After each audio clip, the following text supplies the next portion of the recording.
Welcome to Calming the Chaos podcast, where we help you find peace in a chaotic world. I'm your host, Tracy Kenela, licensed mental health counselor. Calming the Chaos provides self-help resources for people in crisis. It's not a substitute for counseling or psychotherapy. Thanks for tuning in.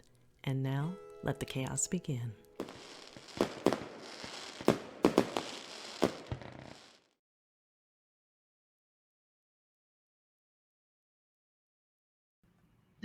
Hi, Tracy. Thank you so much for having me. I'm really excited to be here. Yeah, I'm excited to have you here too, especially after the conversation that we had before. And I think we talked for quite a long time about my cooking dislike. And so I really appreciate having you on. Tell us a little bit about you and your practice and anything else that you think is relevant to this conversation, if you could. Sure. Yeah. So in the introduction, you had mentioned that I'm a licensed professional counselor. So counseling is what I do most of the time. I have a small practice down here in Portland, and I started thinking about cooking and calming chaos for two reasons. One came through my work as a counselor. So I tend to work with a lot of high functioning anxiety in women. So women who work really, really hard, are really successful in their professional lives, but when they get home, they struggle. So they struggle with doing the daily things, cooking in particular, but also like getting laundry done, keeping up the house, making time for themselves, like just these little domestic things. And so they often feel like frauds because they're killing it out there at work, but kind of feeling like they're kids when they're at home. So cooking is one of my passions. I've been a home cook for over 20 years. It's what I do when I'm in my off time. And so to be working with a lot of folks who struggle with cooking, I was like, I wonder if I could kind of help them in that feeling of fraudness and that chaotic part of their life somehow through cooking. And then the other thing that led me down this path is that I got to a point of burnout a couple of years ago. And it was the point where like I was thinking, what do I want to be doing with my time? And what I wanted to be doing was baking. I wanted to be just in the kitchen. So I realized that for me, cooking is very nourishing and calming. Because I can get out of my head and into my hands and just be doing something like kinesthetically.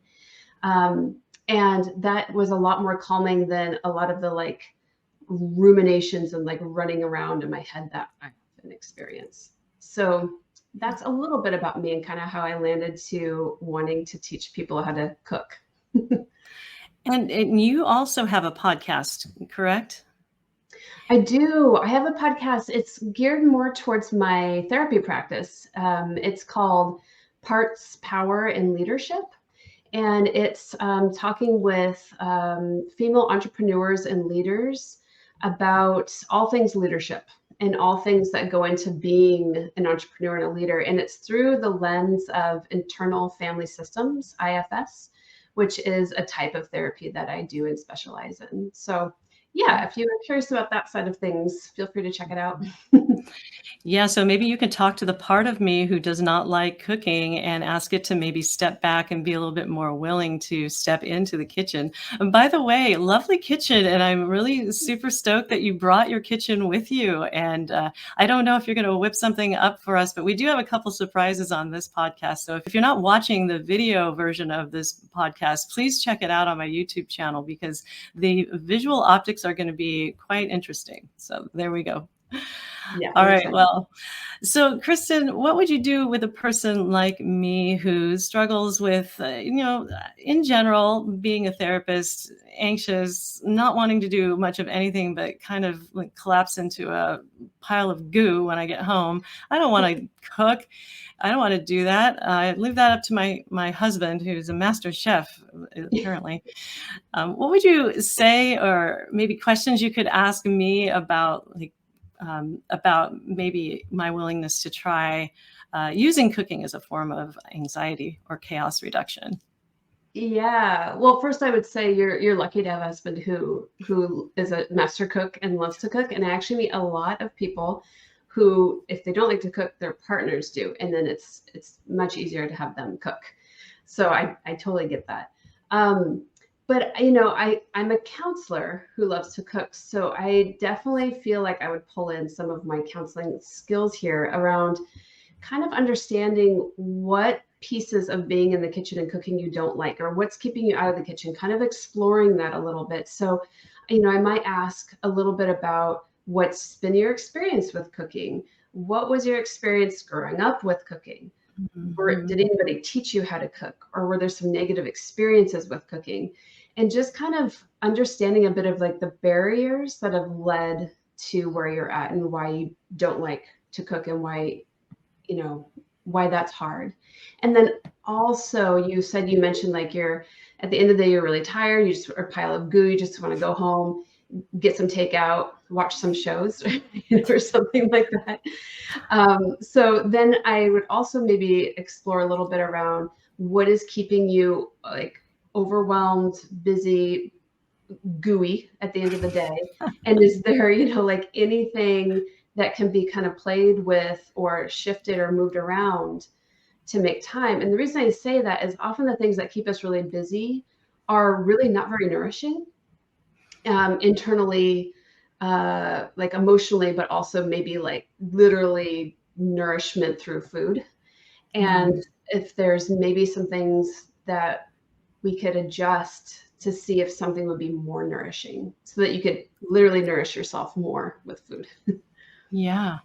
Gosh, all wonderful questions for me. I think I'll start at the beginning. And it's interesting because I know you and I have talked about one of my first cooking experiences and a couple of the earlier ones, but something just came up when you were talking about my very, very, very first cooking experience. Do you remember those easy bake ovens? I don't know if you recall those. Absolutely remember those. I had one. I did too. And I burned something or something. I broke it. There was some sort of trauma around that just came up as you were talking. I would have to ask my mom, who is an avid listener of my podcast, by the way, so she will definitely maybe chime in on the comments. But there was something about a burned or failed, or maybe the equipment failed or it broke.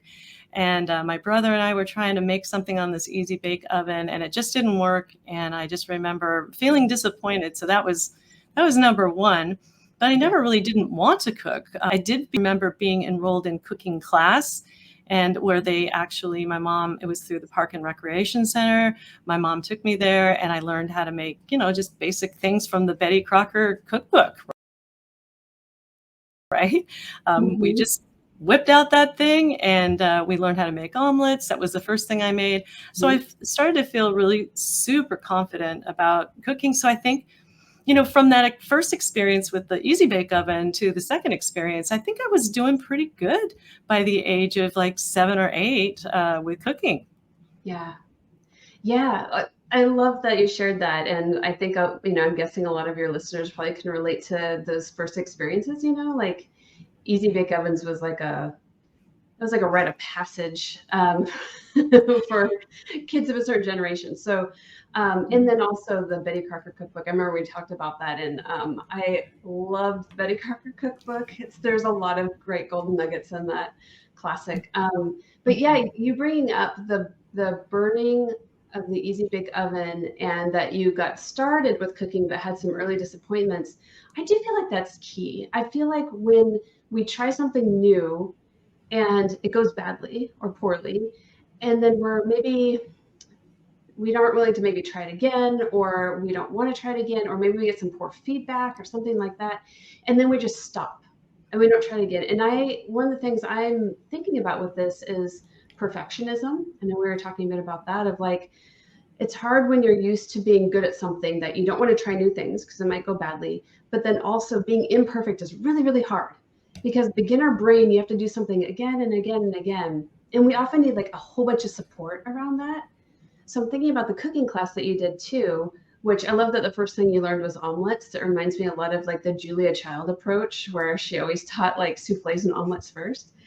But it's like, okay, now you have a positive experience, but it's also somewhere else. It's at a cooking class. Like it's helpful to have it translated to your kitchen so that you're using your tools, you're doing it yourself. Because I've talked with a lot of people that do a class elsewhere and they have all the fancy gadgets and tools, but then they come home and they're like, what? How do I do that with my like not so great skillet? I love that not so great skillet, because I was just thinking about pancakes. And I think that was one of the first things that we did make at home with my mother's help. And it was both my brother and I. You have to learn how to use the oven. And so mom usually needs to be there at first. So she probably taught us how to crack the egg, put it in the batter, put it on the skillet. And sometimes the pancakes look kind of weird. And I think it was generally a very positive experience to hang out with my brother and my mom and make food. And I think I remember the Charlie Brown cookbook as well. We made Red Baron root beer, and which was basically a fancy name for put root beer in ice cube tray, put ice cube tray in freezer, and I think there was some sticks attached to it, so then you can have a little popsicle. And those were kind of neat. Yeah. So really super positive. And then there was, I mean, basically, I think my most positive, and I think I told you about this, confidence building was when I was a teenager and we had season tickets to go to see the San Francisco Giants. And I was always in charge of making the cookies that we would take to the ball game. And so one time I was making the cookies and we didn't have any eggs. And I went to the old Betty Crocker cookbook, and they said that you could substitute a dollop of mayonnaise for each egg that's required for the recipe. And I said, well, what else am I going to do? I have no eggs. It's funny, I didn't even think about going to the neighbor's house and borrowing an egg or two, but I didn't. I just thought I'd wing it. And the cookies were peanut butter cookies, and they turned out spectacular. My mom and my brother both loved them, and they melted in your mouth, and I don't make them any other way now. That's so brilliant. I mean, I think like, especially for someone, you say that you don't like cooking, you're not like a big cook, and yet the ingenuity that took, and also like the independence to be like, oh, I'll just go to the cookbook and see if there's a substitute. I mean, like, there's something there, like I feel like that's a skill with cooking of how to pivot when something's not working out, how to just be okay with it not being perfect. And I mean, that substitute is really brilliant. Like, yay, Betty Crocker, because like eggs, mayonnaise in general is just an egg emulsified with oil. So it is a perfect substitute. And a lot of people don't know that about mayonnaise. So you wouldn't even think to do that. And I feel like cooking is a bit of becoming a lost art, to have that, everything's very convenient.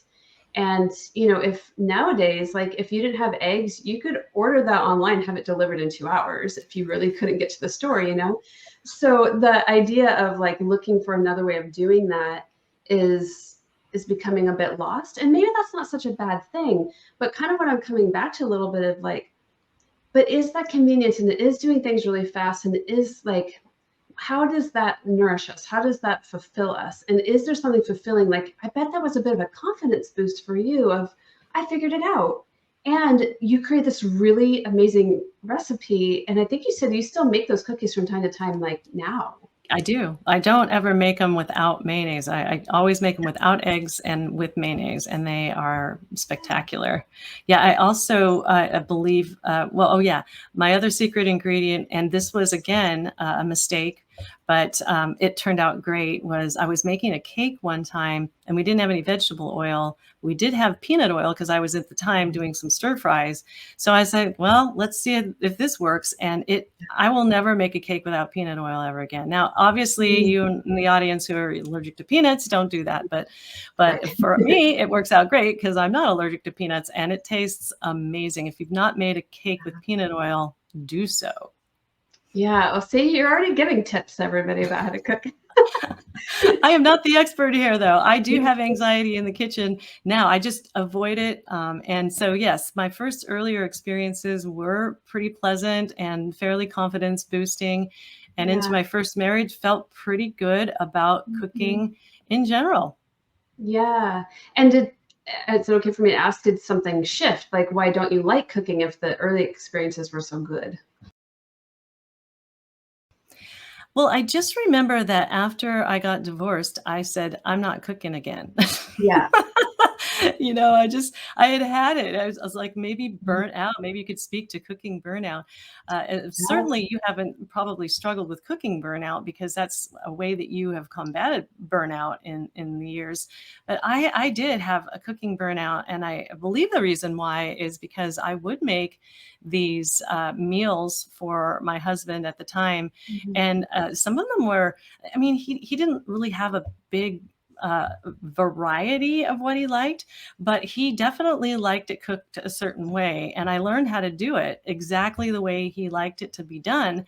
And I never really felt that there was a whole lot of appreciation for it, though. I mean, Yeah. I would make the food, I would plate the food, it would look good, it would taste good. Mhm. Some of his army buddies would come over, especially when I made spaghetti, and they would compliment me, but my now ex-husband would not do that.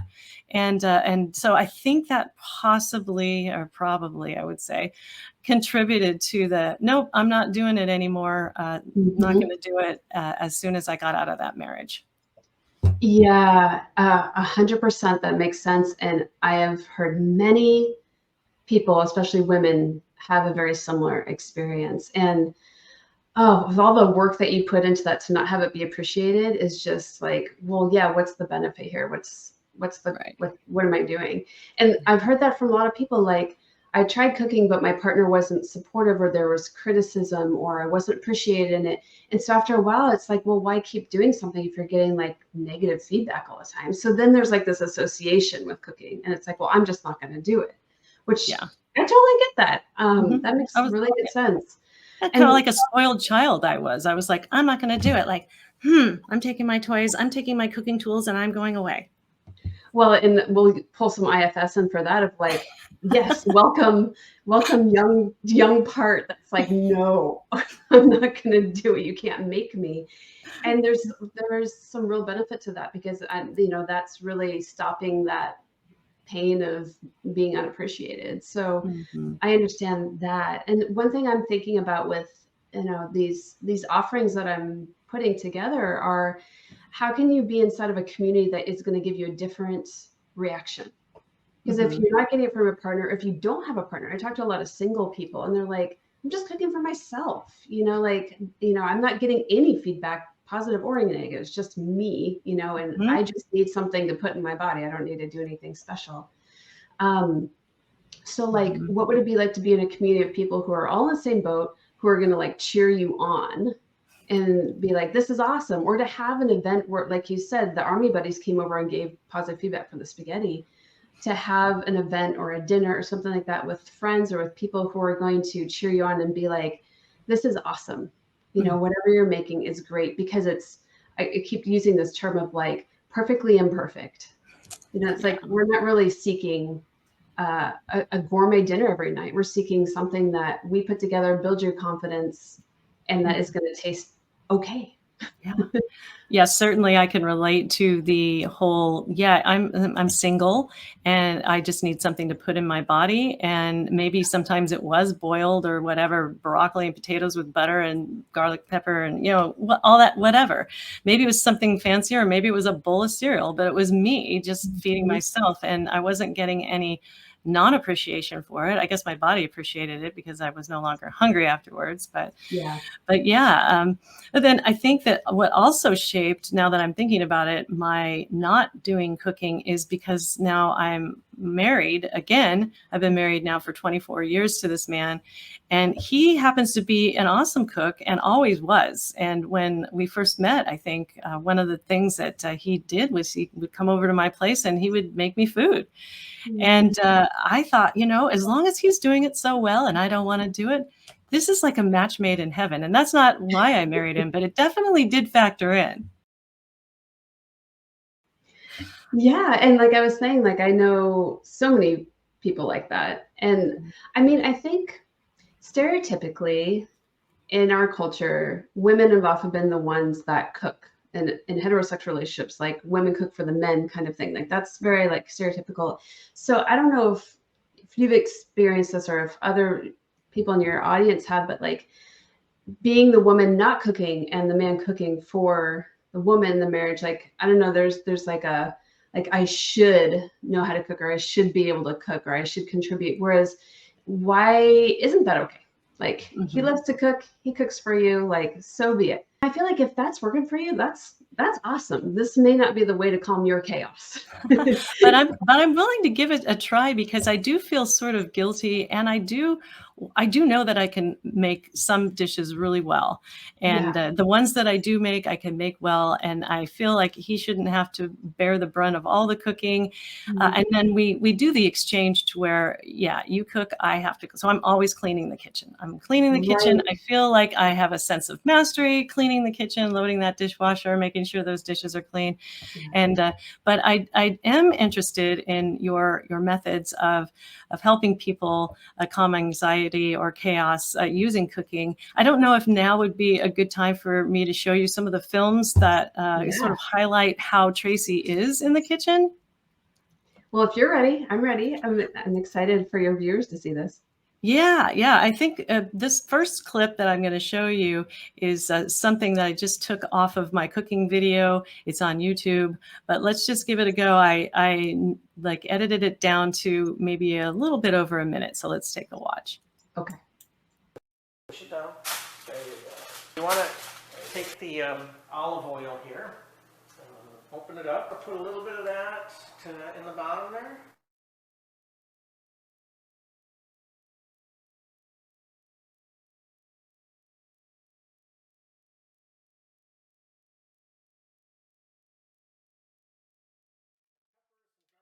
Chili powder, so we definitely want to put some black pepper. What I like to do is open it up and just, however much you want, just like that, and then put garlic on there. Make sure we get the right side opened up so we're not pouring it on there. All right. Good. And then put some chili powder on there, because we're gonna go with a little bit of spicy dish here.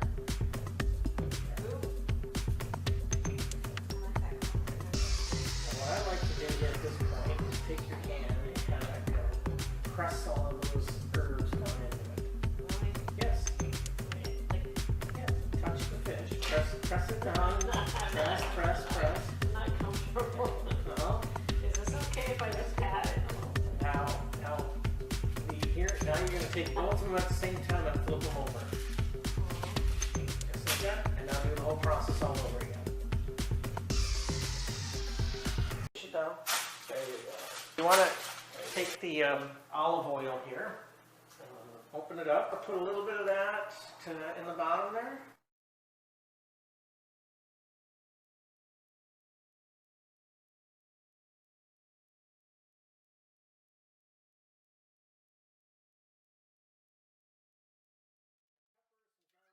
Chili powder, so we definitely want to put some black pepper. What I like to do is open it up and just, however much you want, just like that, and then put garlic on there. Make sure we get the right side opened up so we're not pouring it on there. All right. Good. And then some chili powder on there, because we're gonna go with a little bit of spicy dish here. And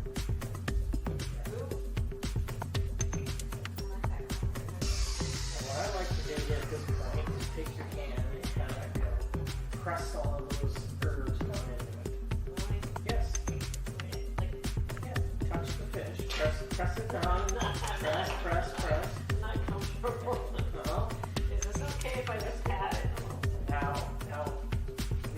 Now you're going to take both of them at the same time and flip them over. Just like that, and now do the whole process all over again.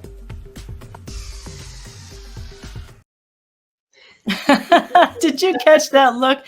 You catch that look that I shot my husband? Like, no, that was that 10-year-old that just kind of reared its like, nope, I don't want to do I don't want to touch the Yeah. fish.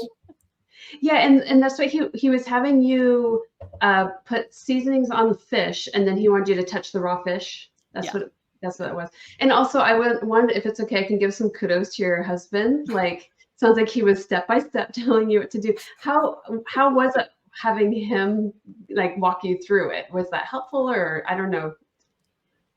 I kind of, I like it, but then there was this sort of sense of like, he knows more than I do, which he does.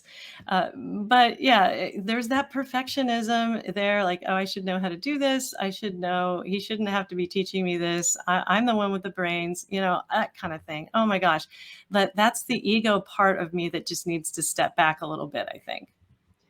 Yeah, yeah. I mean, well, a couple of things ran through my mind, and then I want to say something about the video for sure. But I think it's really hard to have partners teach partners how to cook, like, because there is kind of that. I mean, I've run into this with my husband because I've taught him a lot of things how to cook, and it's there is this like power dynamic, and things get really tricky, and it's like, yeah, I'm the one, I should know how to do this. Like, you shouldn't have to tell me, and don't tell me that way, So kudos for you for like letting him tell you some things.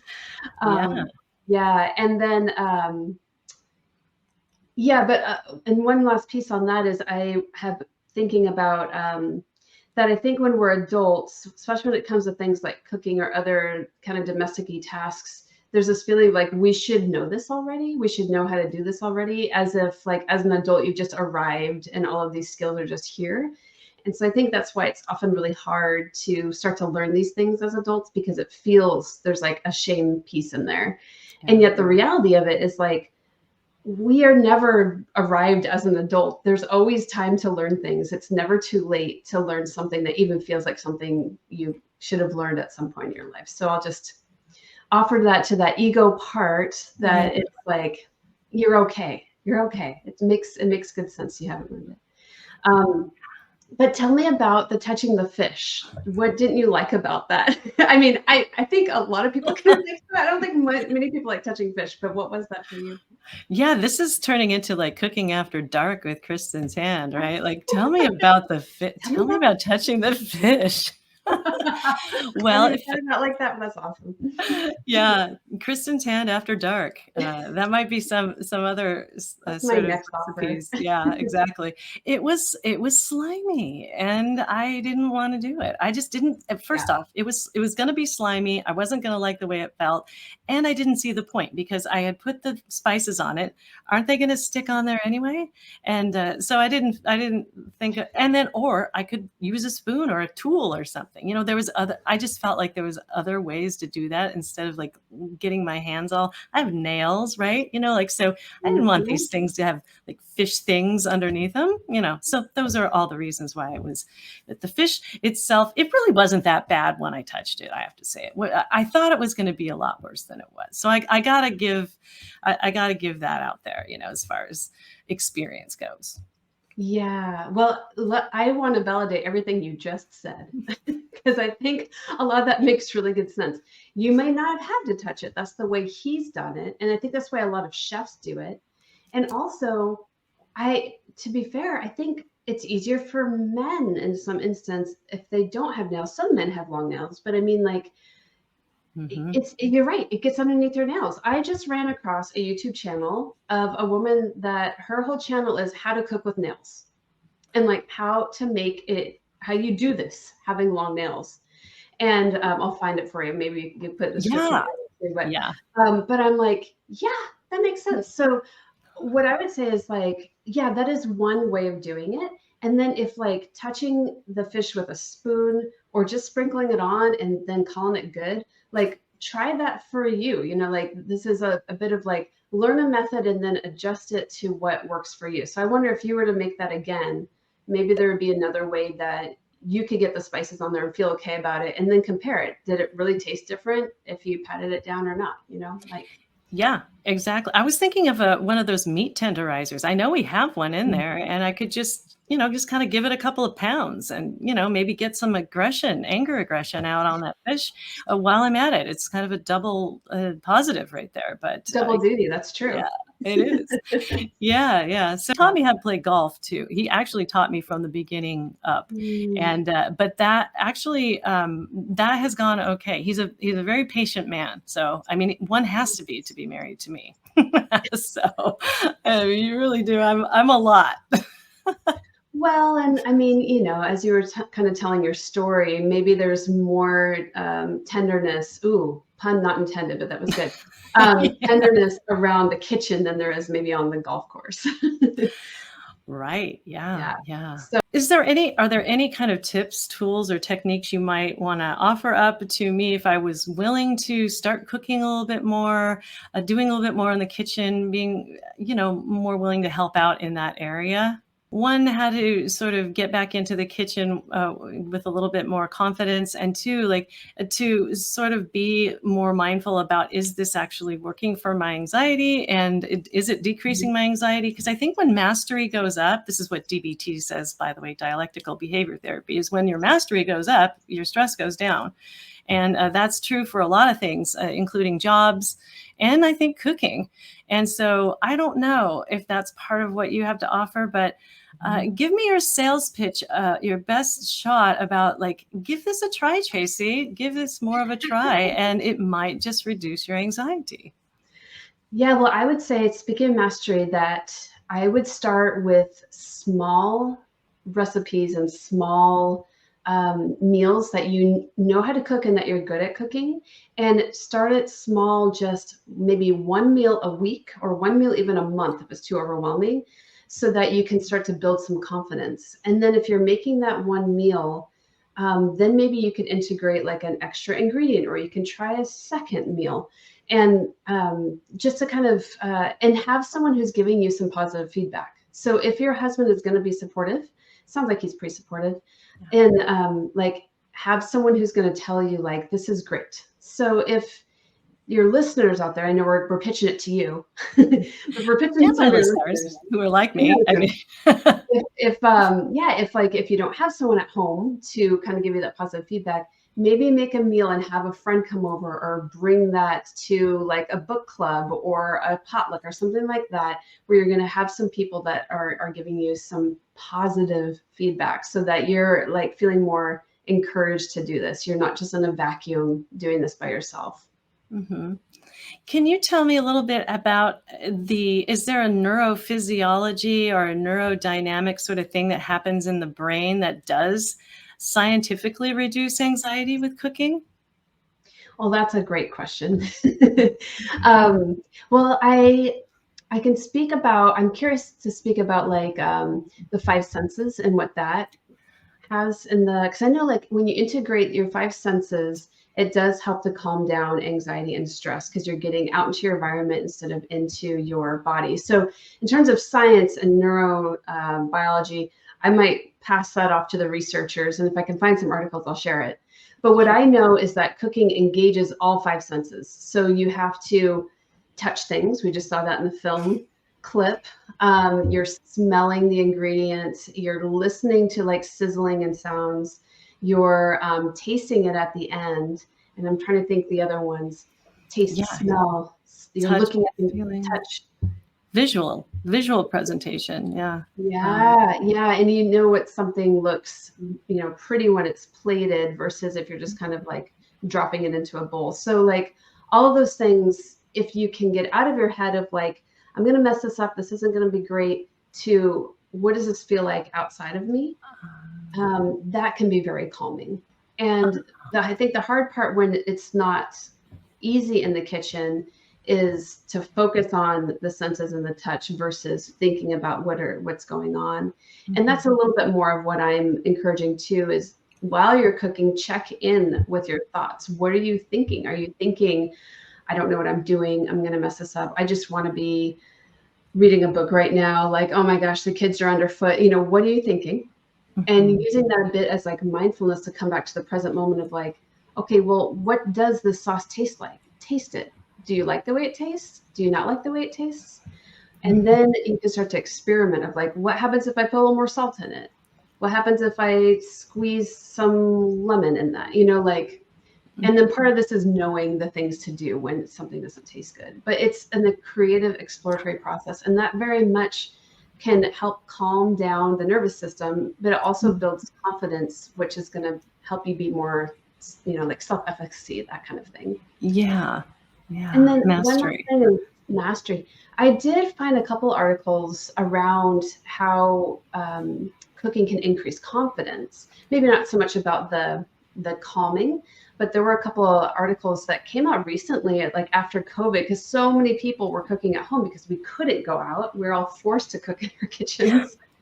So some articles that did say that self-confidence goes up much higher when you're cooking at home and for yourself, because you can see the beginning, middle, and end of creating something just for you, and you're like, I did that, I created that. Yeah. Yeah. Okay. So so confidence, though, I was thinking about a person who is in general confident about themselves. They're going to be naturally calmer. Like, okay, so a confident person going to a party is going to be far less anxious than a person who's not confident going to a party. And so that totally makes sense that if cooking can increase your confidence, then if you're in general confident in the kitchen, you're not going to be as anxious. And it can actually have a reinforcing effect to where the brain just remembers, I had a positive experience in the kitchen. And so it wants to be in there more. Right. I mean, that makes sense to me too. Yeah. So coming from a dialectical behavioral therapy, the DBT standpoint of the five senses, we could consider cooking to be a mindfulness exercise. The way you described it was exactly how we taught people in DBT groups how to do mindfulness, is to be able to engage the five senses, notice any thoughts or feelings that come in, sort of notice them without judgment, and then refocus on what the task is that you're doing and engage the five senses again. So that's an inspiration for me to at least try. I'll try once a week, but then I'll report back and I'll let you know how it goes. In the meantime, let's take a little trip over to your website, if we could, and have you talk about your good stuff. And we've already actually seen a lot of your good stuff, but we will see a little bit more here. So we see your website here. You want to talk a little bit about what your website has to offer? Yeah, so my website, I have a little freebie, and it's a free private podcast. So here you're hearing me on podcast here with you, Tracy. This is a free 10-minute private podcast where I talk more in depth about some of those barriers that keep you out of the kitchen, and then how to overcome them so that you can take the next step towards maybe trying to cook a meal in the kitchen. So that's called Cooking with Clarity. There's also a little workbook that I have with that podcast. So that's when you see that reflection bundle. It's this free private podcast and some reflective questions, similarly to what we just modeled right here with you, Tracy. So you can do that by yourself with that workbook. So kind of understanding what are the things keeping you out of the kitchen, what would maybe help you to take the next step towards doing something different. Yeah. So you can find that at my website, inthekitchenwithkristin.com. Look at that. Now, these are books that these are ebooks, or are they actual paper books? They're ebooks. You can download them. They're PDFs, and you can print them out if you want to, or you can just fill them in right there on the PDF. Oh my goodness. I think it's like 2-3 page. So it's pretty quick. This wouldn't take a whole lot of time. Oh my goodness. And there you are in your lovely kitchen with your lovely spatula. Yeah. I know. It shows some that I really do cook. Yeah. And the spatula could have been used as a really good tool with that fish. Just not wanting to give that idea up, that I really did not want to touch that fish, but it really wasn't that bad. So, here is Kristin's website, and you can get in contact with her there. Is there any other place that you can lead us to try? And I'll go ahead and put the website address up here, but is there any other products or services or anything else that you have to offer here? Yeah, I also have a YouTube channel. It's the same handle, In the Kitchen with Kristin on YouTube. And I have some great short cooking tips, how to cut garlic, how to make matchstick vegetables, and also some longer videos around making time for yourself so you even have the time to cook. So you can check me out there for some free videos. I update that pretty regularly so you can get some new content on there. And then if anyone is interested, I am in the beginning of the year going to be launching a 6-week cooking course, and it's all online so that people can practice cooking at home. And it's going to be around basic skills. So if you ever wondered how to chop an onion, or if you know, how do I use butter versus oil? Those kinds of questions that maybe you feel like, oh, I'm too late to ask those questions. That's going to be what we do. Really basic things like that. Yeah, I think that, when we think about confidence in the kitchen, I think I impressed my family on a vacation when it was a memorial. We were in Kauai and we were all in this house together, and we had all bought groceries, and I was doing my famous microwave eggs. And I thought they were sort of impressed, but sort of scratching their head too. Like, how did she learn how to do this? So I thought I'd make a little video about it. If you care to listen and comment, I think you might get a kick out of this. This one is a little bit longer. It's maybe almost 3 minutes long. And I'm going to go ahead and put the black background on and see how this works. So this is my famous microwave cooking.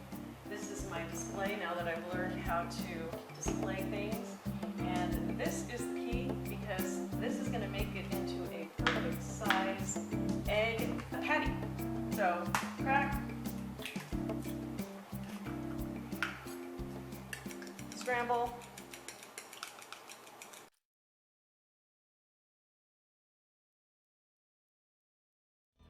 amazing. Season it, wrong end. Garlic powder, pecker, gotta have pecker.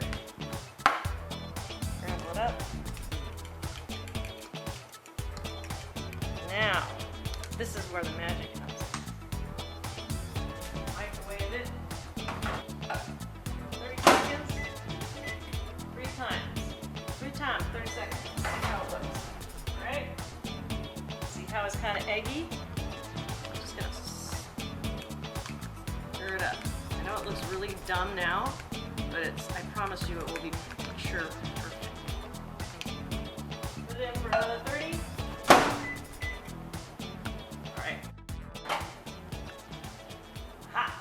Look at that. Souffle. Souffle, souffle, souffle. And then you do this. Flip her over. And you do it one more time. Then,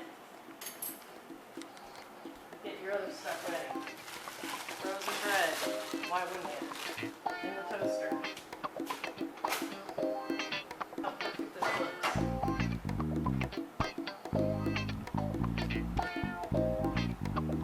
Nice little egg patty. And I think it's done. Toast is done. Put a little scoop of avocado on it.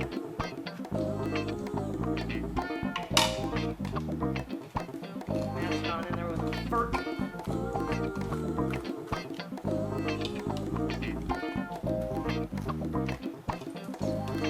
Put our little egg patty on there like so. Put like a little tomato.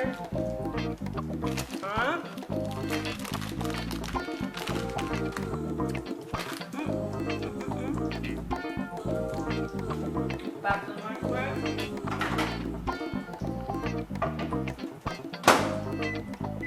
This will only take maybe about 10 seconds. Bravissimo. Perfection. Oh, it's awesome. Oh yes, yeah, and I'm so proud of myself. So that's a positive experience. If I could make a film and have a positive experience in the kitchen, I mean, why wouldn't you, right? Why? Yeah, why wouldn't you? And I mean, what I loved about that is it didn't have to be complex. It's okay to cook in the microwave, and you still impressed your family, even though it was cooking an egg in a microwave. You know what I mean? Like, that's what I'm getting at, is like, how can we get back in the kitchen, not be intimidated, and have it be imperfect and doesn't have to be fancy. It's just Exactly. taking care of ourselves. Exactly. Yeah. Well, everybody, please check out Kristin's website and also her cooking classes, all of the free products and services that she offers. And she's just been a delight. Kristin, you've been a delight to have on the show. And I am going to take I guess, every week cooking challenge. I'm going to make something every week, and I will report back to both my audience and you, see how it goes. Any parting words you want to say? Oh, just thanks so much for having me. This was such a blast. I had a really good time. Yeah. Thank you so much for joining us on Calming the Chaos, and take care. Thanks, you too. Thanks for listening to Calming the Chaos podcast. If you found this podcast interesting or helpful, please like, subscribe, and share it with your friends. You can also go to www.calmingthechaospodcast.com to listen to all Calming the Chaos podcast episodes. I look forward to sharing my next podcast episode with you. In the meantime, take care. Howl at the moon or something like that.